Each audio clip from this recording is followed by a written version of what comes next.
Coming up on the Wisconsin Vegetable Gardener Radio Show, we're going to talk all about fermentation in your home, what that means for you, how it benefits you, and what you can do to get started. As well as a garden practice called Hugelkultur. We'll explain what that is. All that and your garden questions in our Garden Answers. Garden Radio's on the air, and it all starts right now. You're tuned in to the only vegetable gardening radio show in Milwaukee with your host, Joey Baird, who grew up in the country but now lives closer to the city, and Holly Baird, who has always been a city girl. Combined, they have over 25 years of gardening experience who believe in simple gardening practices. A gardener for all gardeners, founders of the WisconsinVegetableGardener.com, where they created over 800 how-to garden videos to teach others how to grow more of what they eat. Join them for the next hour as they discuss vegetable gardening and more. It is the Wisconsin Vegetable Gardener Radio Show on 860 AM WNOV and W293CX 106.5. Wherever you may be listening, however you may be listening, whether through those particular stations, the TuneIn app, the Simple Radio app, the website, the WisconsinVegetableGardener.com, or anywhere in between. We are live in Milwaukee, Wisconsin. Beside me, I am your host, Joey Baird. Beside me is my wife, co-host, best friend, and gardening partner, Holly Baird. The WisconsinVegetableGardener.com is your destination for all things gardening, now containing over 1,000 garden videos, Twitter, Facebook, Instagram, and a whole lot more. And this show's made possible by the great sponsors you will hear throughout the program. And just like Nasala Kombucha is the executive sponsor of the Wisconsin Vegetable Gardener Radio Show. Nasala is made in Wisconsin with local tea and natural herbs. Look for it in the refrigerator aisle at your local grocer. If you don't see it, ask for it, because if it's not Nasala Kombucha, it's not kombucha. You can find out more at nasala.com. And there's a number of ways in which you can contact us right here during the show and after the show. You can do that during the show on the Ivy Organics 3-in-1 Plant Guard hotline. Ivy Organic 3-in-1 Plant Guard naturally protects plants against damaging sunburn, insects, and rodents, protects newly installed plants and trees, shields pruned and damaged surfaces, for use on your roses, fruit, and nut trees, ornamental trees, and shrubs. This product is non-toxic and environmentally safe and organic. For more information, visit ivyorganics.com. The Ivy Organic hotline is 414-444-5250. You don't have to wait to the end of the show to give us a call if you've got a garden question. You can also email us at twvgradio@gmail.com anytime that you've got a question. You can also hashtag TWVG. Now, if you've got a question about, hey, what is wrong with my plant, add a photograph to that email or that tweet, and that really helps us on our end to identify what that is, because we all have a lot of problems, but the description is good, photographs even better. Well, I want to welcome those. We were at the Mequon Public Library Thursday on Holly's Basics of Canning class, and we want to welcome those who attended that class, now are listening to the program, as well as yesterday we were at the Wisconsin State Fair at the, well, it's not the Horticultural Building anymore, isn't it? Or what's the title of it? I think it's the Grand Champion Building. It's known as the Horticultural Building. Across from the Expo Center. We were there. We were talking on growing great garlic. We will be there again this afternoon, 4 o'clock, so you can stop in, see us, learn a bit about growing garlic. And then come this Thursday, we will be at the official garden center of the Wisconsin Vegetable Gardener Radio Show, Blue Mel's Landscape and Garden Center, Thursday at 6 p.m., where you will be talking, Holly, about? I'll be talking about basics of canning as well. There must be a hot topic in the late summer, right? Yes, so you'll be there, and that's free. All of these are free. I mean, you got to get in the state fair to do your own thing, but you can come see us for free. So we hope to see you somewhere along the lines. And with that being said, we're going to cover today a topic that a lot of people are not that familiar with, or they're familiar with it for maybe the wrong perception. Fermentation. Not the wrong perception. Well, I think just what they know. Okay, fermentation to the average person. Fermentation, you would think wine or beer. Right, typically. Mm-hmm. But there's a whole nother realm of fermentation that is good for your gut and all that health benefits that you can do with vegetables you're getting out of the garden right now, or you're buying fresh from the farmer's market. Right. So let's go over what is fermentation. First, there might be some. You might know of some commonly fermented foods that you may not be aware of that you are eating on a regular basis, and that typically is sauerkraut. That's a Wisconsin favorite with your brat, your Polish, or whatever you're eating, and then kimchi. A lot of people like kimchi. It's becoming more popular, and yogurt. Those are commonly fermented things. And you can do all of those in your kitchen if you have the right tools and you understand the procedure. Right. But we were not going to get really into the procedure process of it. We're going to explain some of the other things that go along with it. So fermentation consists of transformation of simple raw materials into a range of value-added products with the utilization of the phenomenon of growth of microorganisms and their activities on various substrates. So basically, lactofermentation is a microbial process using beneficial bacteria, including lactobacillus, which is a popular, well-known one. A lot of times if you look at your yogurt, it'll say lactobacillus on it. And these are beneficial. Right, beneficial bacteria. And other lactic acid bacteria, which is also known as LAB, which is the probiotics, which thrive in an anaerobic fermenting environment. Okay, well, okay, anaerobic. That means lack of oxygen? Yeah. Yeah, okay. Basically, that's what So you're cutting off the oxygen to allow it to break down on itself to do the fermentation. Right. But it's also picking up the bacteria from the air as well. So it's That's in that container. But it's the good bacteria. So you're letting the good bacterias work for you. Okay. Now, I do want to make people aware that if you do go venture on doing fermentation, you're going to have there's going to be problems. You're going to have some fermentation procedures not come out right. Right. And I want to say that if you see mold on any of your fermented situations, you definitely don't cut it off. Don't pour it. Don't Right. take that part out and eat the rest. Get rid of the whole deal. Start completely over. Yeah. Because there's something that did not jive right during that procedure. And you want to start small, or you could also take a class. Like I took a class through the Milwaukee Rec Department about fermentation, and I believe the fall catalog is out now, so you can take a look. I don't know if there's any classes listed there or not, but that's definitely something to look into. We've done anything from. Well, isn't fermentation just like basically the pickles in the crock? Isn't that a level of fermentation? Yeah. It's not really pickling. Well, it's pickling. It's a different type of pickling. Versus putting in the jar in the water bath can, that type of thing. So if you had a mom or grandma or whoever that did pickles in the crock, that's a type of fermentation. And that's a technique in itself. There's a little more technique to that than just putting them in a jar, water bath, and sealing them up and let them sit on the shelf. Right. Okay. Now, what is it pretty much anything that we can ferment, or is there limitations to, I mean, vegetable-wise? Obviously, you're not probably, well, we're not going to get into the fermentation of like fish and meat and stuff like that. No, that's kind of different. But there are cultures that do that and do that very, very successfully. Right. We just never practice that level. So people do things like fermented salsas. They do fermented different spreads. Chop up their vegetables, let them ferment. There's a vegetable mix that's very popular in Chicago. I can't think of it. It has it's like an Italian mix, usually with cauliflower, peppers, cucumbers, and people make that fermented. Okay. So there's different things that you can do. Basically what you're doing is you're making a brine with water and salt.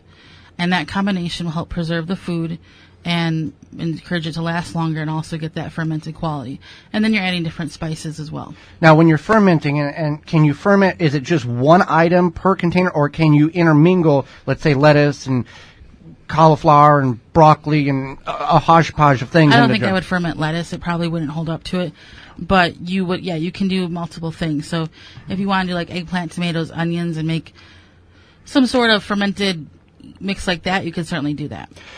So when we do the fermentation, what is some of the biggest mistakes people make besides trying to do too much at once? One thing is some people don't add enough salt. They think, okay, this recipe reads for 4 cups of salt, I need to add 4 cups of water, I need to add 2 tablespoons of salt. That seems awfully high. But that salt acts as a preservation and helps the fermentation process work. If you then, in turn, when you taste the fermented food and taste too salty, you can certainly rinse it off. That does help. It's something that you have to kind of adjust your taste to. What time frame are we looking at? Or is some of this like weeks, months, or I mean, some of the Asian fermentation, they leave them in crocks for like years and decades, based on their culture and their education of the fermentation procedure. Well, it really depends on what it is. Okay. If you're doing like a pint jar of something, it could be anywhere from 3 days to a week. If you're doing a whole crock, that's going to take more time. And crocks can be anywhere from a gallon to what, like 15, 20 gallons? Yeah. The big crocks. One thing I also want to mention is you are putting these in a environment. Well, an environment that consists of, you want to be continually about the same temperature, about room temperature, so about 65 to 70 degrees. So not like in the attic or in a spare bedroom that's not heated or cooled. Right. Okay. And then you want to keep them away from direct sunlight. Because so a lot of people, it can mess the procedure up inside the jar. A lot of people will put, you probably want it to be more like 70 to 75 degrees, but a lot of people will put them like on top of their fridge if they don't have direct sunlight there. We keep ours on our counter because it doesn't have direct sunlight and it stays pretty consistent with temperature. Now, another problem a lot of people have is they've done all the steps correctly, and they've got 4, 5, 6 different jars going, and they kind of all go bad. Right. So one thing you want to do, especially because you can even do like a sourdough starter, make your own sourdough bread. You can do your own yogurt. It's more of a traditional yogurt, not the type of yogurt that you would buy in the store. It's still good, but it's a different type of yogurt. Another one is milk kefir, which is basically like a yogurt, but it's a dairy product. Now, with some of these, you have to buy what is called a starter. You can buy a starter, yes, and then you can keep reusing that starter as well. So you take a portion of the original product, or for kefir, you use the grains, and then you keep reusing them as you make more. But the gases that is released can affect other things next to. Definitely. Okay. So if you say you're doing some kefir and you're trying to do some fermented pickles or something, you might want to keep them separate so that they don't affect each other. Because we've had that problem before. We were, what was it, Jerusalem artichoke, fermentation, Jerusalem artichokes, and then pickles, and there was something else, and they kind of all went bad at the same time because they were sitting next to one another, and it's just weird that the gases react to one another and mess things up. Another thing I want to mention is we made our own, well, it was with pears, but it's essentially the raw apple cider vinegar, but we use pears. And that's something you can do. You can take your pear scraps, your apple scraps, and you can ferment them, and you can make your own vinegar. Right, and we've done that. And now you can't do that with all. You can do that with apples, and you can do that with pears, and you can do that with pineapple. Yes. But you just can't go any vegetable or fruit, throw it in a jar, and do that procedure. It doesn't work that way. Right. It is a long procedure. And you're adding sugar, you're adding the original Fruit. fruit, and then you're letting it sit over time. And it is quite a process. I think it takes like 3 or 4 months. Right, and based on the jar, the size, all of that goes along with it. Now, with that, it is an incredible procedure. It's fresh. It's so nice to have. I mean, we kind of went crazy last year and made 5 gallons of pear. Yeah, but we've used it. Right. We've used it. I mean, not all 5 gallons, and we've given some away, but we've definitely found uses for it. Right. So you can do that. You can make your own vinegar, but if you're going to use vinegar for canning, you don't want to use the vinegar that you started with, or you made. Yeah. So you don't want to use your own homemade vinegar. You definitely want to use store-bought because of the acidity level in the store-bought is going to be consistent at the correct consistency that you need, as opposed to your own. There is a way, if you make your own vinegar through the fermentation process, in which you can test to make sure it's right percentage. It's just easier to go buy the El Cheapo stuff you got at the bottom of the shelf, or the cheap stuff at the store. Right. So fermentation, it's a procedure. Now, does it work just canning jars and crocks, or is there other devices that can be used? Most people just use canning jars and crocks, and then you can buy these little airlock lids so that you can make sure the correct gases escape but keep the bad things out.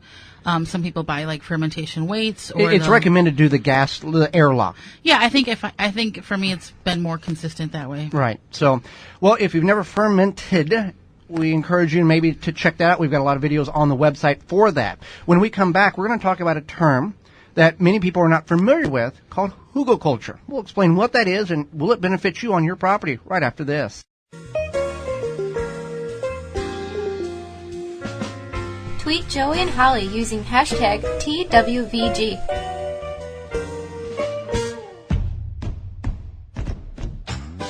The international food selection at Woodman's is more than just salsa and soy sauce. We stock a huge selection of foods and ingredients from all over the world. Whether it's Asian, Latin American, European, or Middle Eastern, Woodman's has it. Plus, each store has its own unique selection. With Woodman's, you don't need to visit multiple stores to get what you need. We have everything you need under one roof and at a great price. Hodgson Mill, 125 years of experience producing stone-ground organic flour and cornmeal made from premium quality whole grains. Family-owned company. Continual standards that are non-GMO, organic at the highest safety levels. Offering a wide variety of flours, pasta, baking mixes, flaxseed, and more. Even kosher and gluten-free options. Found at most local grocers like Woodman's. For more information and recipes, visit HodgsonMill.com. That's HODGSONMILL.com. The number one key to healthy, productive plants are the roots. Starting from seed to full-grown plants, Rootmaker.com has the answer. From seed starting trays with an innovative design that air prunes the roots, creating a fabulous root system, never again will you have root-bound plants, to multiple gallon grow bag sizes to raised beds. Rootmaker.com has your grow needs covered. Visit rootmaker.com. Hi, I'm John Lewandowski, retail manager of Blue Mel's Garden and Landscape Center. Now, I'm not going to tell you about our awesome dome-grown plants, our beautiful pottery, or our 40 varieties of landscape materials. What I am going to tell you is that Blue Mel's is a local, independent, family-owned garden center that truly cares about your garden or landscape project. So if you're looking for that one garden center that actually cares about you, come to Blue Mel's Garden and Landscape Center. We've been treating our customers like family since 1955. Blue Mel's, 4930 West Loomis Road, 414-282-4220. Now back to the Wisconsin Vegetable Garden Radio Show with your hosts, Joey and Holly Baird. It is the Wisconsin Vegetable Gardener Radio Show on 860 AM WNOV and W293CX 106.5. So happy you've taken a little time out of your Saturday morning to join us on the program.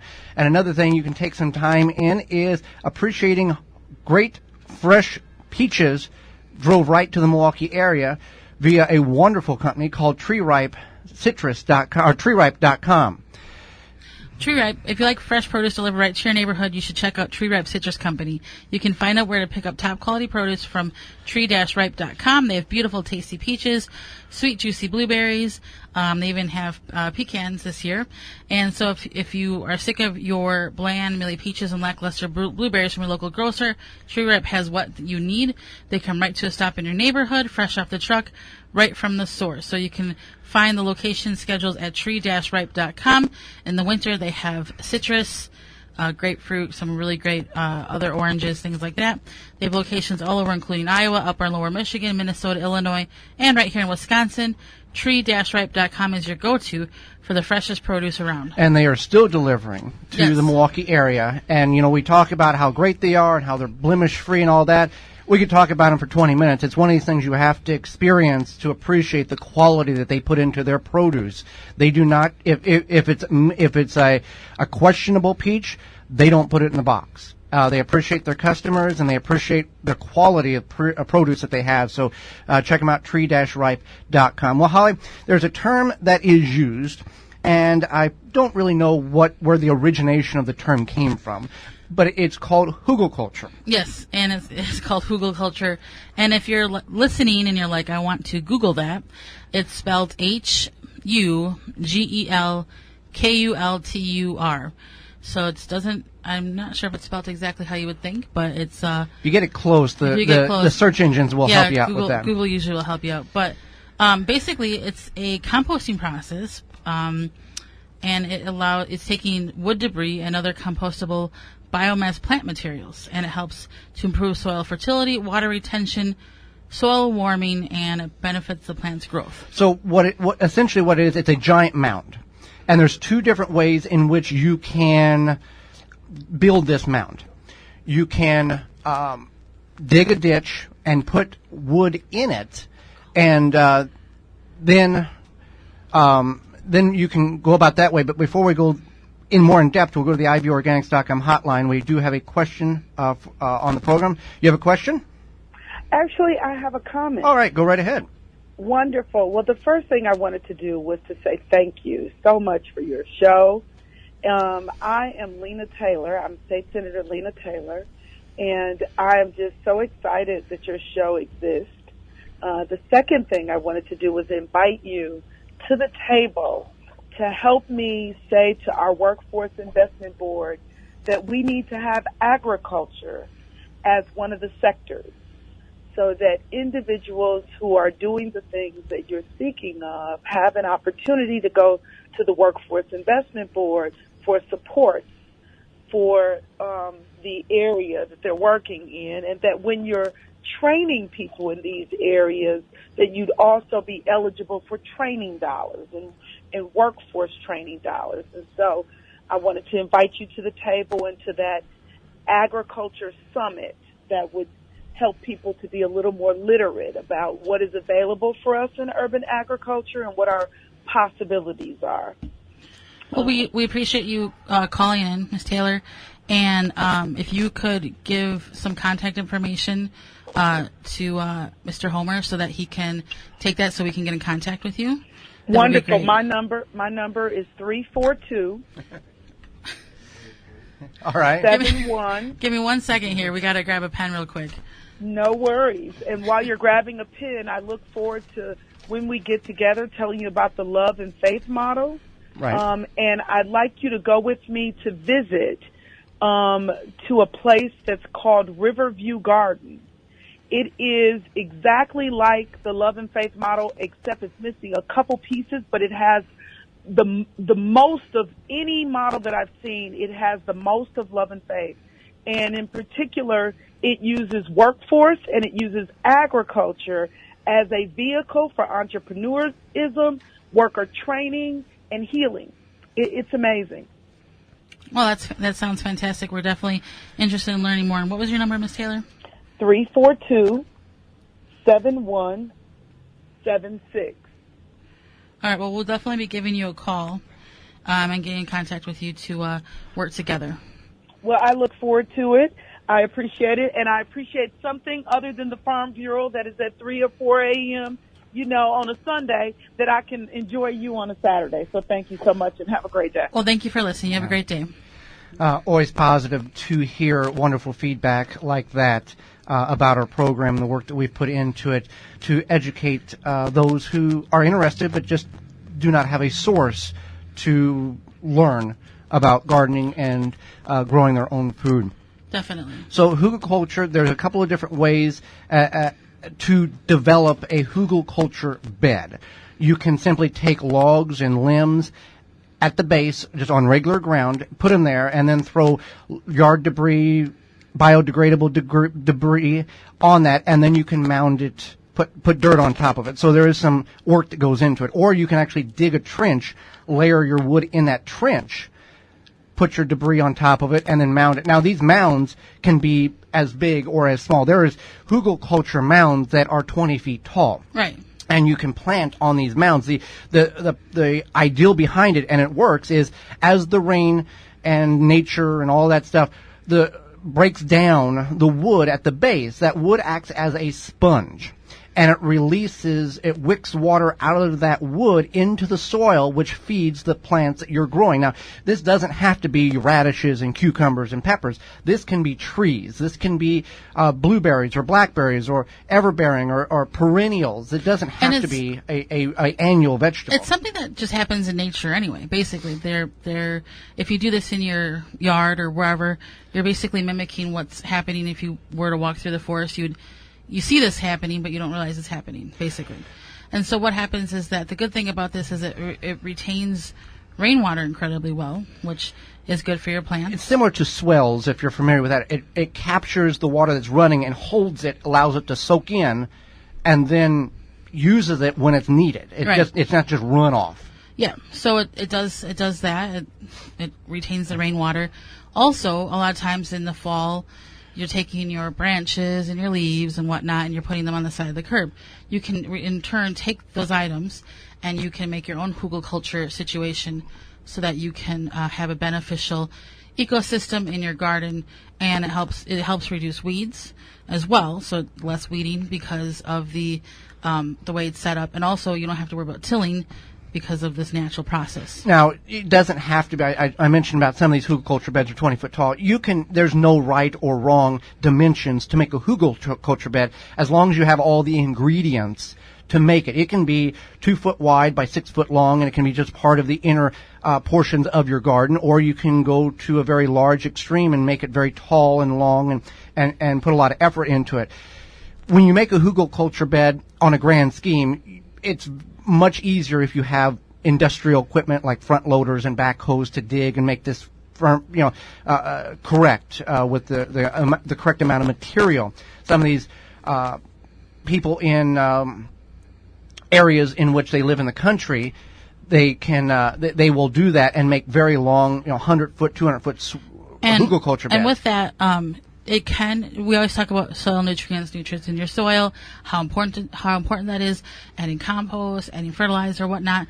That does it all. Essentially, yeah. For up to 20 years, depending on the size, obviously, the plants can live off it for 20 years without having to add any additional nutrients. Now, when you add your wood items, there are some wood that you do not want to put at the base, because there are some woods in nature that doesn't work for this because they don't break down. Cedar is one of them. Black locust is another one. Black cherry and black walnut. These trees do not break down like maples and oaks and other trees like that. So those are some no-nos to put in the bottom of your Hugelkultur because it won't absorb the water, it won't break down, and it's not going to work well. You're going to put a lot of effort into it, and it's not going to work. What other things do we need to know about Hugelkultur, Holly, that will help us in our developmental stage here of building one? If you have rotting wood, so say that you just happen to have some rotting wood. Or a tree that needs to come down. Yeah, sitting in the corner of your property or something like that. The process has already started with that. So that is one thing that you can do. Wood chips can be used, but it's a kind of whole different ball of wax there. That's more of the back to Eden gardening, but that is possible. So if you've got rotting wood, you can do some wood chips, but like complete wood is what you want.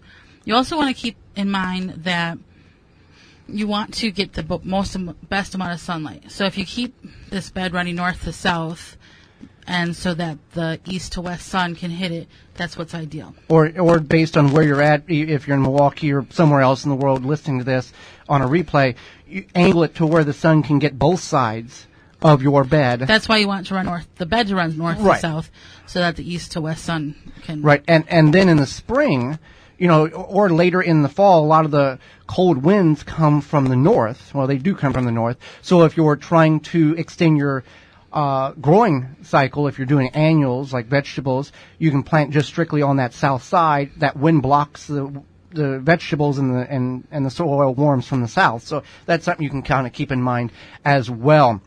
Well, another thing you want to keep in mind is mowing grass. And if you don't have a good piece of equipment, it's not fun.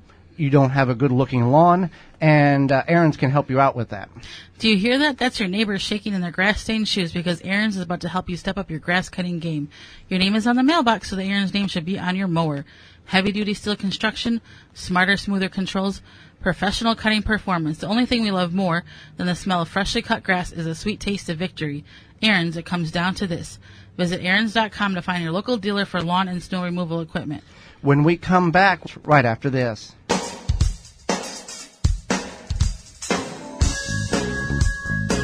Have a gardening question? Email Joey and Holly at twvgradio@gmail.com.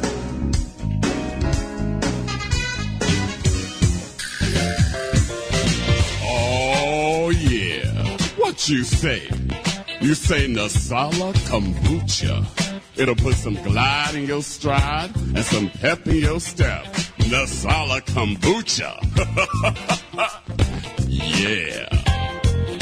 Nasala Kombucha makes your body happy. Nasala Kombucha makes your body smile. Do you have a little space to grow? Check out Greenstock Vertical Gardens at greenstockgarden.com. Greenstock is engineered to grow with its innovative space and water-saving design. You can grow vegetables, flowers, herbs, and even strawberries in just 2 square feet of space. Grow up instead of out. Perfect for the porch, patio, or deck. Grow up to 30 plants in a small space. GreenStalkGarden.com has everything you need to grow in the littlest of spaces.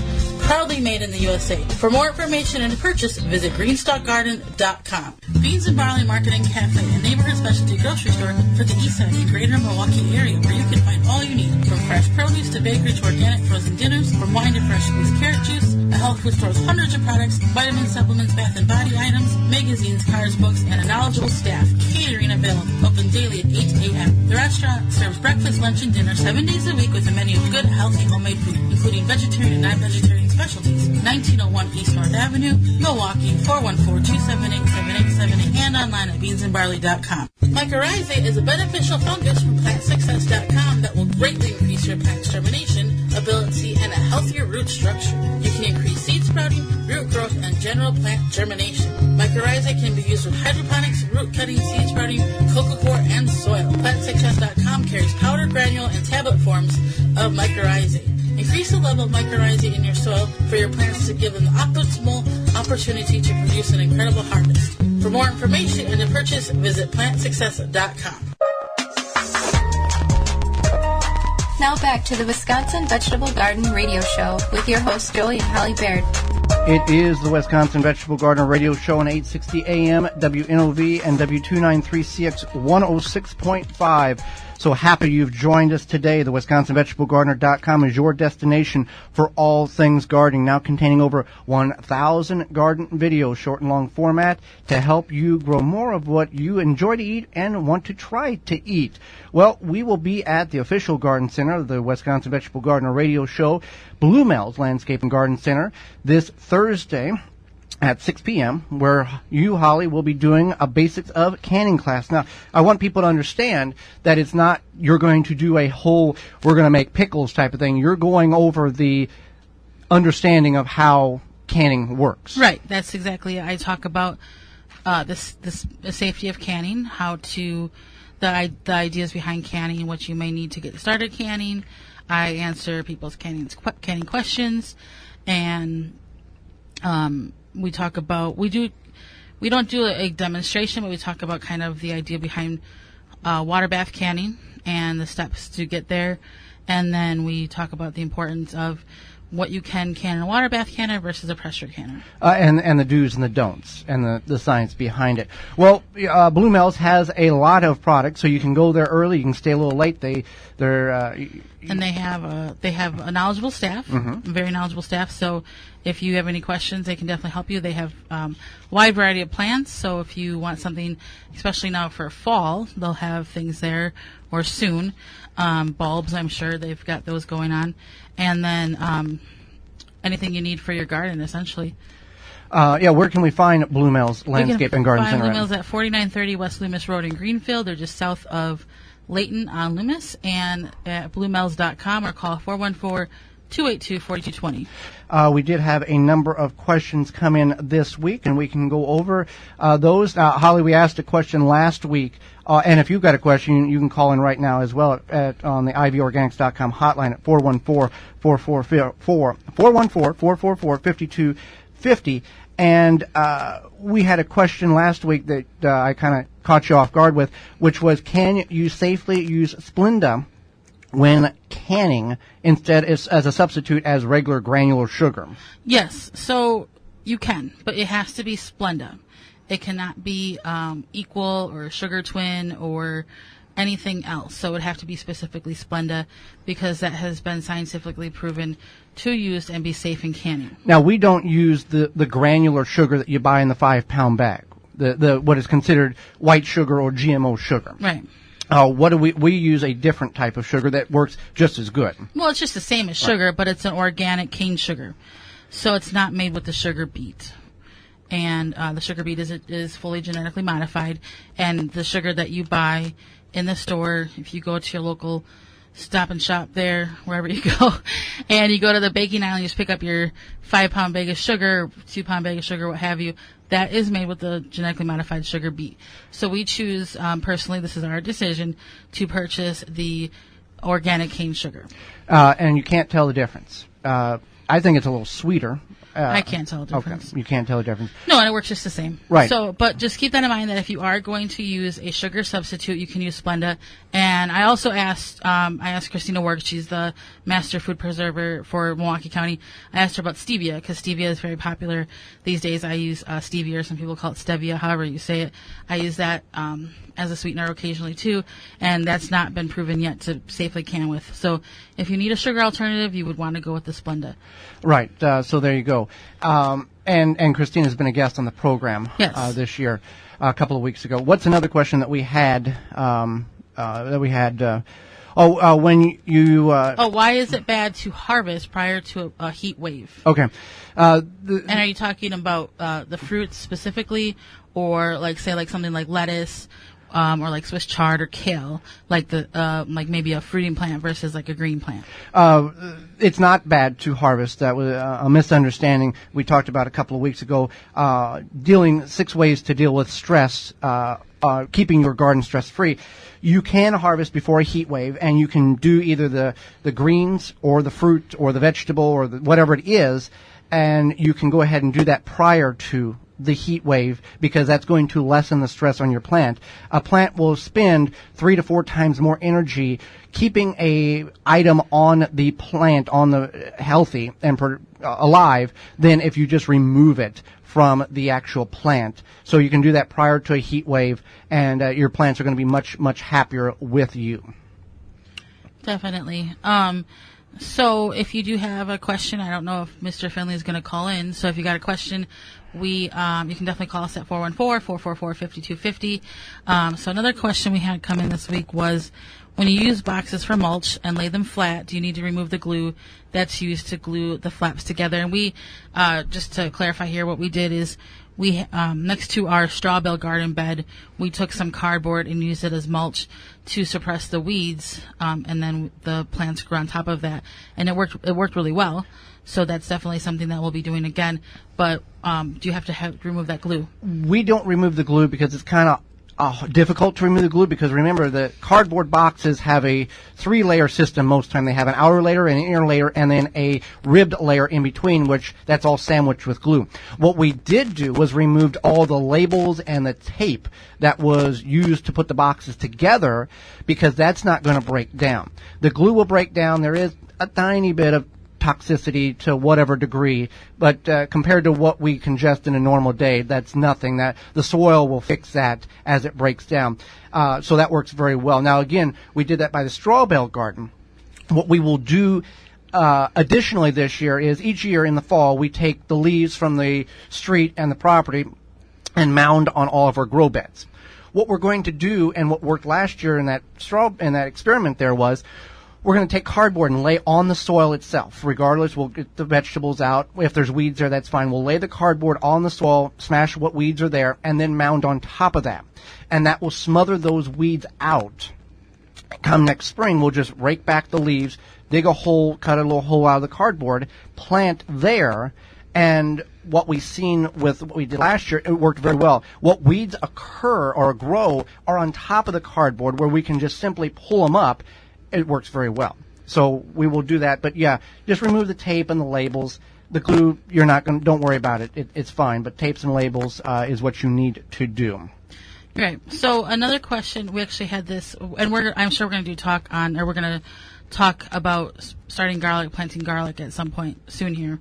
But we had a question asked when we were at the state fair yesterday about how far you should space your garlic apart when you plant it.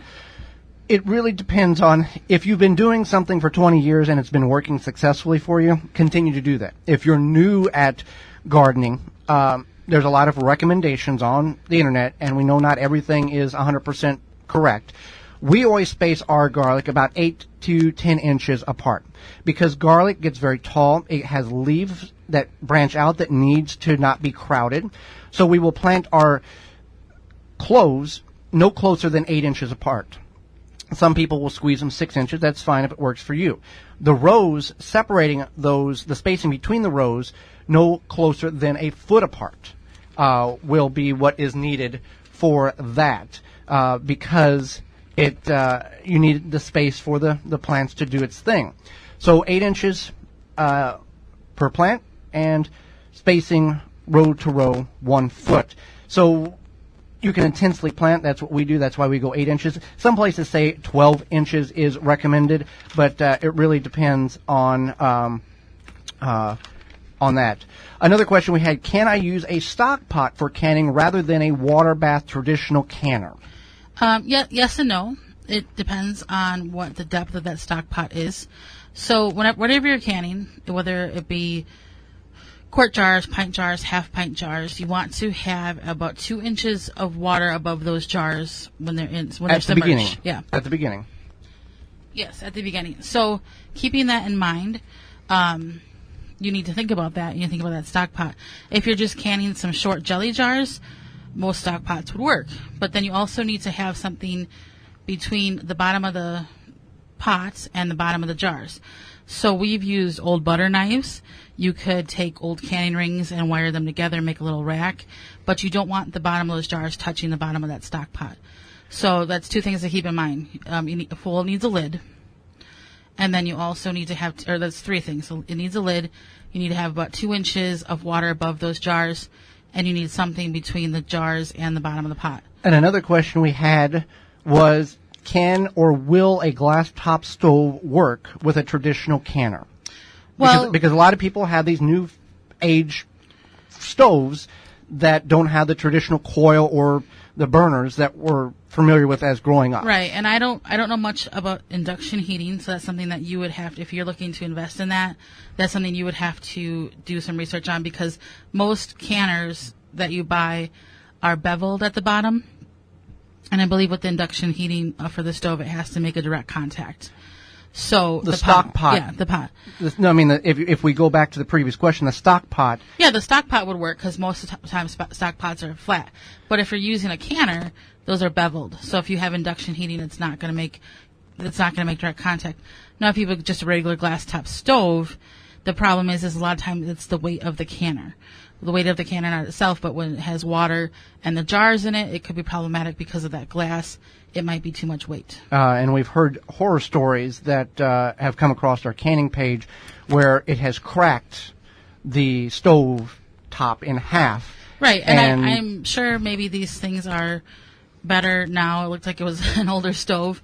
But if you say you have a glass top and you're unsure, you could always find a cheap solution and buy one of those hot plate type coil things. Maybe not necessarily a hot plate. I don't know really what you call them, but it's like a coil burner that you could use separately to can with. Another question we had before we go to break is, do you shade your cucumbers? And we've chose not to shade our cucumbers. Typically, a plant such as cucumbers or melons or squashes have very broad leaves to protect the fruit that is underneath it from the sun. Those are, if you're looking at plants and they have a very wide leaf, they're typically known as a full sun plant. That's kind of a unwritten rule that gardeners can see to protect the fruit. In incredible cases, such as if you're in South Texas or Southern California or somewhere where it's like next to the sun, you'd want to shade them, do like a shade cloth to protect them because of that intensity of heat. Well, when we come back, we'll answer more of your garden questions and more of our garden answers right after this. Have a gardening question? You can call into the ivorganic.com hotline at 414-444-5250 right now. The River West Co-op Grocery and Cafe is proud to support the Wisconsin Vegetable Gardener and a lot of other Wisconsin growers as well. The co-op offers a wide range of local and organic produce in their store and on their cafe menu, from apples to yogurt and everything in between. Open 7 a.m. to 9 p.m. weekdays, 8 a.m. to 9 p.m. weekends at the corner of Clark and Frackney in Milwaukee's River West neighborhood. See what is in store and check out the Co-op Cafe's delicious vegetarian menu at riverwestcoop.org. Garden seeds do not have to cost a fortune. Just 99 cents at migardener.com. With over 300 varieties of non-GMO, heirloom, and organic flower, vegetable, and herb seeds available year-round, pay less and get more seeds. Shipping as low as $2.50. That just makes sense. Go to migardener.com. For seeds and gardening needs, tools, and special blend fertilizer, migardener.com. It's that simple. Family owned and operated. Do you have a problem with deer or small herbivores eating your vegetation? There is a natural solution that is safe for your pets and family. Bobex is the answer. An environmentally friendly solution to protect your plants, will not wash off, and is guaranteed. Bobex Deer was independently tested against 9 known competitors and rated 93% effective, second only to a physical barrier. Bobex can be used on all types of ornamentals, trees, and shrubs. Ask for it by name at your local independent garden center. Find out more, visit Bobex.com. BOBBEX.com. I want a garden center that listens to and understands my needs. I want to buy my gardening products from a local business with strong ties to the community. All I want is a garden center that truly values their customers. It seems like everyone is selling plants these days, but I'm having a hard time finding quality. I take pride in my garden, so I want my garden center to take pride in their products. Where will you be going for all of your gardening needs this season? Blue Mel's Garden Center. We are your answer. Blue Mel's, 4930 West Loomis Road, 414-282-4220.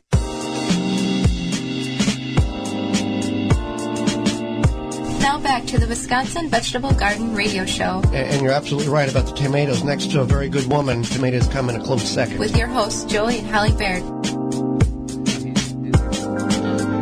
It is the Wisconsin Vegetable Garden Radio Show on 860 AM WNOV and W293CX 106.5. So happy you've joined us. That was from our conversation from the Wisconsin Foodie a couple weeks ago. Yeah. Kyle Church. There you go. Mm-hmm. You can find that and all previous episodes under the radio tab at the website, thewisconsinvegetablegardener.com, in full linked in-studio video and podcast form, as well as highlights on the right-hand side of the page. Well, if you have a question on the, if you have a garden question or comment, you can call into the ivorganics.com 3-in-1 Plant Guard hotline. And Holly, how do we do that? And what is IV Organics? IV Organic is a 3-in-1 plant guard, naturally protects plants against damaging sunburn, insects, and rodents, protects newly installed plants and trees, shields, prune, and damaged surfaces for use on your roses, fruit and nut trees, and ornamental trees and shrubs. This product is non-toxic, environmentally safe, and organic. For more information, visit ivorganics.com. You can call on to 414-444-5250. So, call on 414-444-5250. So, it turns out our guest did not appear today, which it happens. So, we are, we like to prepare questions, but we're kind of low on questions. So, just being honest with you here. But a lot of people ask us how we got into this, how we got a radio show, and I guess everything that we do.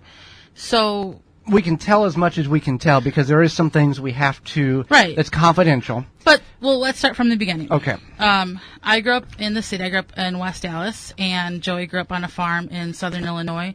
And when you think of southern Illinois, think there's something something south of Chicago, and even yet south of Springfield. Just a lot of farms and small towns, basically. Right. 69% of residents in the state of Illinois can look out their back door and see what once was called the Sears Tower. So that's how many people's in Chicago. There's a lot of people south of Chicago. But anyway, go ahead. That's right. Yeah. Okay. So that's our background together. Now, even though I grew up in the city, we had a small garden. We had a compost pile. So I was familiar with the idea of growing food. Joey understood growing food on a much larger scale and a little bit more. 300 head of cattle, 2,000 hogs, and about 1,000 tillable acres is where I came from. Right. So just wrap that around your head for a moment there.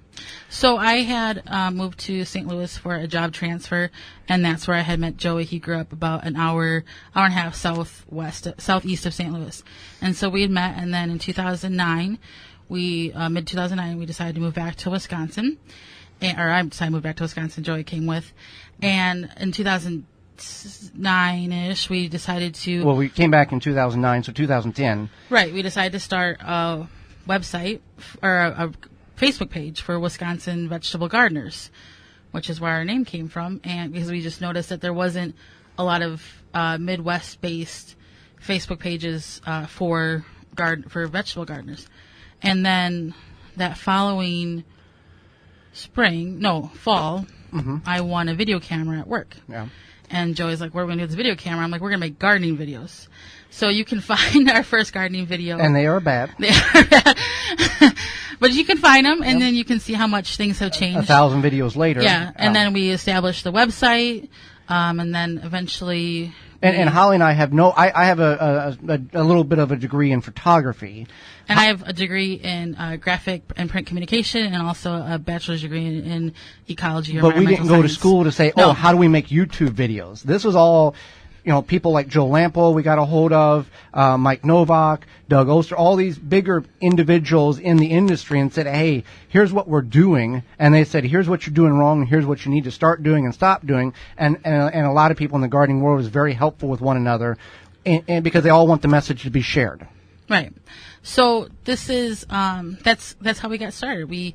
It literally was a grassroots type of situation, just the two of us, and we learned how to reach out to sponsors for our website and our videos. And then, let's see. Oh, I want to admit this failure.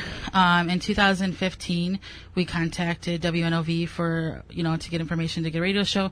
We reached out to sponsors, but we reached out to sponsors kind of, I don't want to say the wrong way, but I guess it probably was the wrong way. And we crashed and burned. And so then in 2016, we're like, we're going to give this a shot again. And luckily, the WNOV was very grateful to reach out to agree to allow us to have the opportunity again. And we contacted some of our friends in the gardening radio show business, and especially Mr. Mike Novak, and they didn't tell us what to do, but they gave us here's how we have done it. Here's some do's and don'ts, and obviously we made it happen. Yeah, and we're working very hard to come back next year. Won't give too much information, but we're about quarter of the way funded for next year, and we're just in August. So, right. But yeah, it was a very... Well, once you become established and you have something, then people are credible. more willing. Yeah, you're more credible, and people are more willing to give you some money. But there's that commercial. I think it's for the NFL. The comment is, you don't know how to do something until you failed at it the first time. Right, and I wanted to bring that up because we, while we are very, I'm not gonna not lie and say we're good at what we do. At the same time, we've made a lot of mistakes and learned many things along the way, and that's in anything we do. Mm-hmm. Yeah, and we're not afraid to admit that. Right.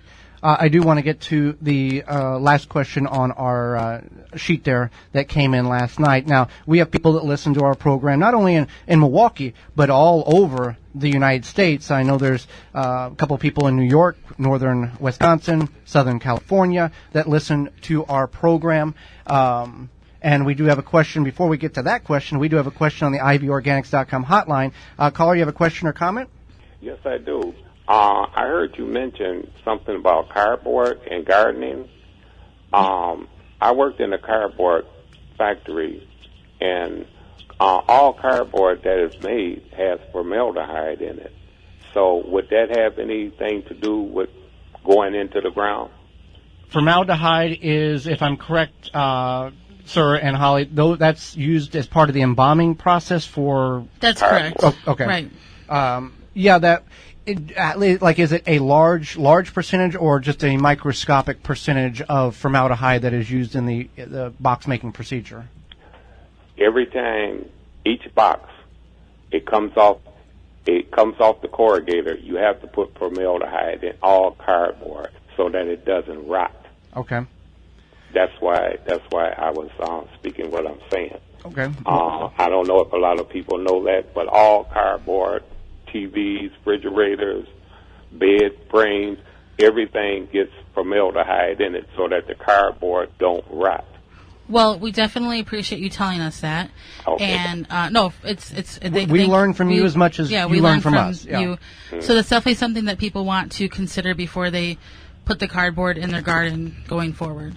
Okay, then. But thank you. Thank you very much for the information. Yeah, and it's not just we're here and we know everything, because we don't know everything. Just like that caller, we are now informed that formaldehyde is placed in boxes and a lot of other products before they go and we use them for a number of procedures and items.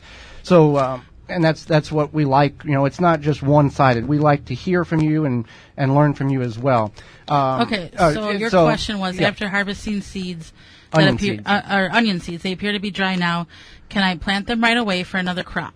And this person's in Southern California. Yeah, and we have listeners from all over. They listen to it live. They listen to the podcast replay. They listen to the in-studio video replay. And yes, you can. Once, if you're in a mild climate like Southern California, you can use those seeds after they've dried and replant them.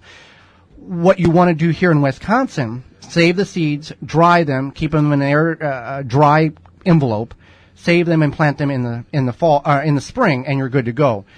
We have another question on the ivorganics.com hotline. You have a question or comment? Yes, I had put it on the website, but I'm just calling to find out. With my potatoes, whether they're red or white potatoes, the tops, the plant part, yes, dies before the potatoes have completed form, and maybe one or two potatoes, and you can see where there are several more that are just barely starting, but they never develop before the tops die. And no evidence can be seen of any type of pest or any infestation. It's just as if they mature, I don't know, too quickly and then die off. Do you have any comments about that?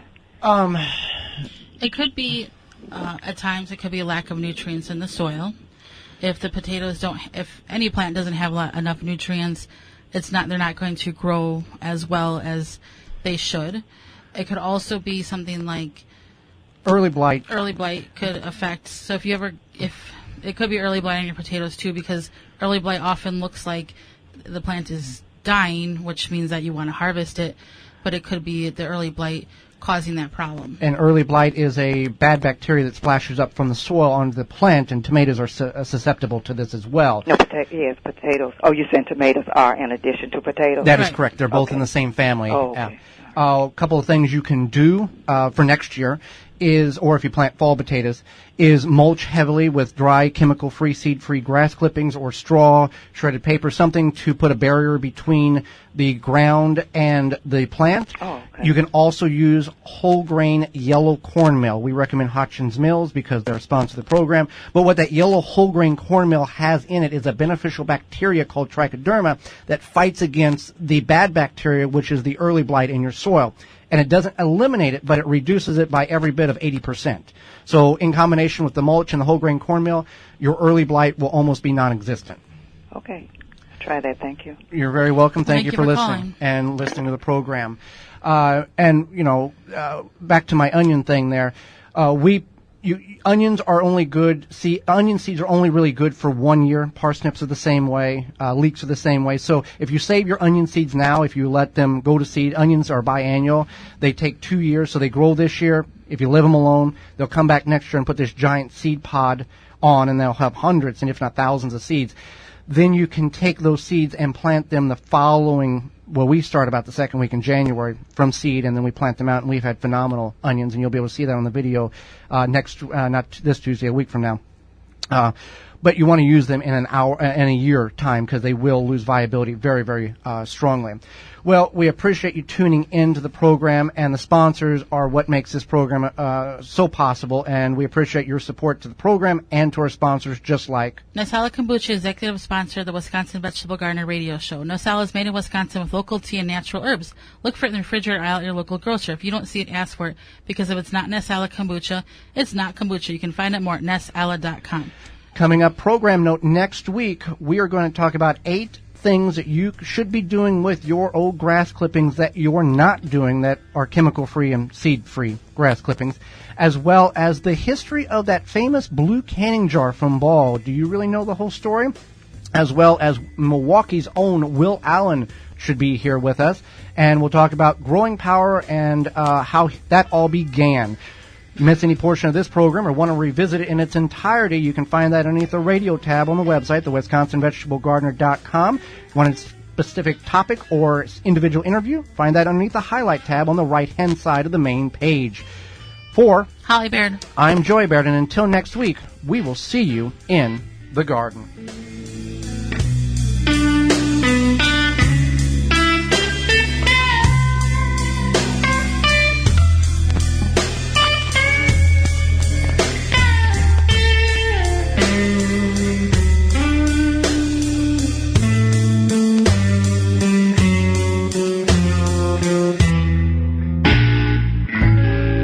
WNOV 860 and W293CX 106.5, Milwaukee.